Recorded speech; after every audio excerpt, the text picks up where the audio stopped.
আল্লাহর রাসূল সাল্লাল্লাহু আলাইহি ওয়াসাল্লাম বলে গেছেন, ইজা মাতাল ইনসান, যখন মানুষ মৃত্যুবরণ করে, ইন কত আমালুহু, তার সমস্ত আমল বন্ধ হয়ে যায়, ইল্লা মিন সালাসিন, তবে তিনটি আমল ব্যতীত।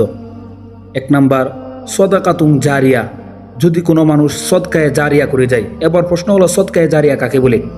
দেখেন, এমন কাজ করে যাওয়া যেগুলা দুনিয়ার মধ্যে জারি থাকে, যেমন মসজিদ মাদ্রাসা নির্মাণ করে গেলেন, অথবা আপনি রাস্তাঘাটের মধ্যে কোনো গাছ লাগিয়ে গেলেন যে মানুষ এখান থেকে ফল খাবে, উপকৃত হবে। আবার আপনি একটি কল বসিয়ে দিলেন যে মানুষ এখান দিয়ে যাবে আসবে, এখানে বসে এক গ্লাস পানি পান করবে। এরকম সদকায়ে জারিয়া যদি করে যান, মৃত্যুর পর আপনার কবরের মধ্যে আমল উপস্থিত থাকবে। 2 নম্বর ওয়া ইলমুন ইয়ানতাফাউ বিহি, ওই এলেম যার দ্বারা মানুষ উপকৃত হয়। 3 নম্বর ওয়া ওয়ালাদুন সলেহ, নেককার সন্তান যদি আপনি পৃথিবীর মধ্যে রেখে যেতে পারেন, ইয়াদউ লাহু, যে আপনার জন্য দোয়া করবে।